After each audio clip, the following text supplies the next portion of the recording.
शास्त्र में और हमारी भगवत गीता में लिखी हुई है, धर्म सीखना है, धर्म सीखना है तो अयोध्या जाइए, अयोध्या जाइए। धर्म सीखना है तो ज्ञान सीखना है तो जनकपुरी जाइए, ज्ञान सीखना है तो जनकपुरी जाइए। और योग सीखना है तो द्वारिका जाइए, योग सीखना है तो द्वारिका जाइए। प्रेम सीखना है तो वृंदावन जाइए। प्रेम जो है वो वृंदावन में वास करता है।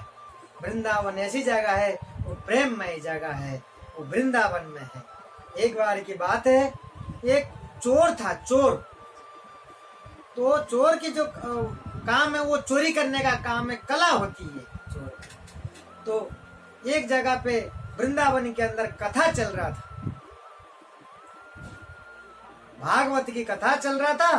तो उसी रास्ते पे चोर निकल रहा था। उसी समय भागवत के अंदर महाराज सुना रहे थे कि हमेशा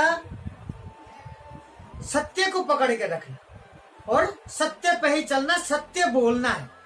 तो उसी चोर ने सुन लिया इस तरीके से कि सत्य बोलना है, सत्य पे चलना है।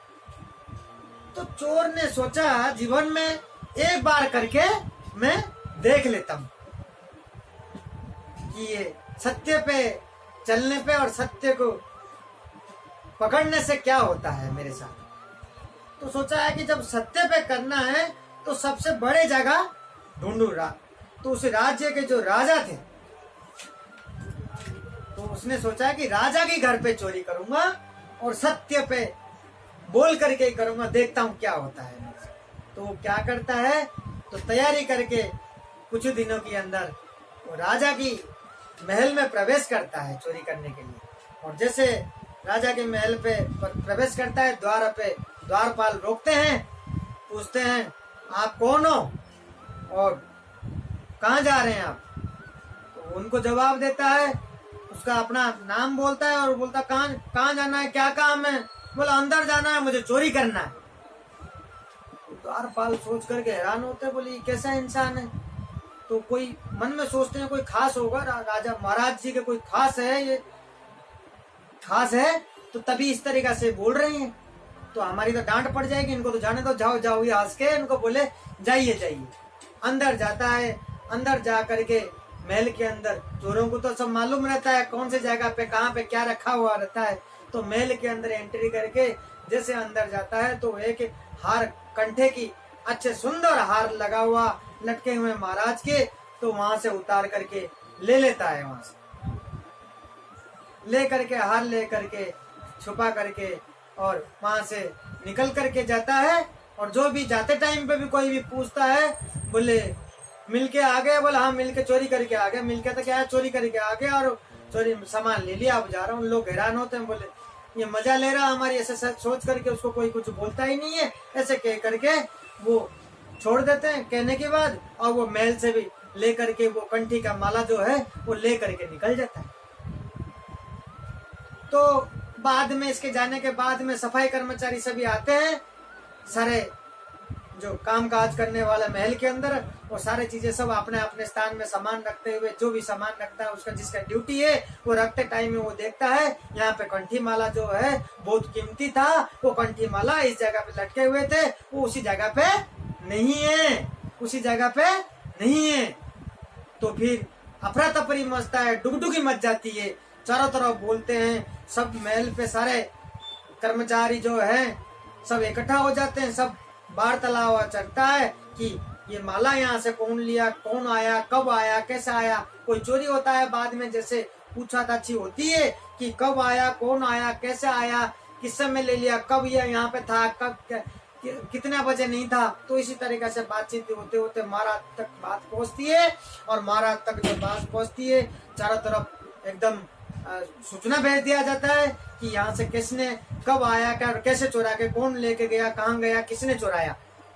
तो ये कहते हुए जो बात फैलता है, तो जा करके जिसने वो चोर ने जो कंठी लेकर के चला गया था, तो वो कंठी जो लेकर के चला गया था तो उसके पास खबर पहुंच जाती है।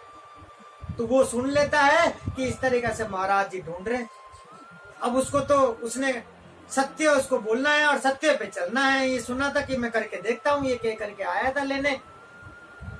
तो सुन करके सोचता है कि ये कंठी लेकर के मैं महल जाता हूँ। तो वो क्या करता है, वो गले का कंठी लेकर के महल में आता है और उस समय महाराज सारे मंत्रियों को सबको बुला करके बैठ करके विचार कर रहे हैं कि हमारी ये जो हार कंठी माला थी तो कैसे, कहाँ गया, क्या हुआ, किसने चुराया। तो उसी समय में वो चोर ला करके कंठी माला हिलाते हुए ऐसे सभा के अंदर ऐसे दिखाता है सबको, ऐसे दिखाता है सबको कि हाथ के अंदर। तो एक मंत्री के नजर पड़ता है उनके ऊपर। मंत्री बोलते हैं महाराज को कि ये है, इसके हाथ में ये कंठी माला लेकर के ये खड़ा है। तो महाराज जी हैरान होते कि तुम कौन हो। वो बोलता है कि एक मैं चोर हूं। तो महाराज जी सुनकर और हैरान होते कि आपके हाथ में कैसे आया। तो चोर बोलता है मैंने चोरी करके लिया यहाँ से। बोले आपने महल से चोरी करके लिया, ये कैसे पागलपन। हाँ महाराज जी मैं चोरी करके लिया। बोले कहाँ से लिया, कैसे आए अंदर, किसी ने आपको रोका ही नहीं। बोले हाँ मुझे अपने द्वारपाल ने रोका था, आपके इस दरवाजे पे रोका था, यहाँ पे भी इन्होंने पूछा, मैंने कहा कि मैं अंदर जा रहा हूँ चोरी करने के लिए। बोला आपने ऐसे बोला, उन्होंने आने दिया। बोला हाँ बिल्कुल सबने आने दिए मुझे, किसी ने कोई रोका ही नहीं, किसी ने कुछ बोला ही नहीं। और मैं आया महल के अंदर गया और कंठी माला यहाँ लटक रहा था, लगी हुई थी, तो मैं खोल करके लेके चला गया था। बोला तुमने चोरी करके ले गया, फिर लेकर के क्यों आए। तो महाराज हैरान होकर के पूछते हैं उस चोर को। वो चोर बोलता है इस तरीके से मैं वृंदावन में निकल रहा था, तो रास्ते में तो इस जगह पे कथा चल रहा था।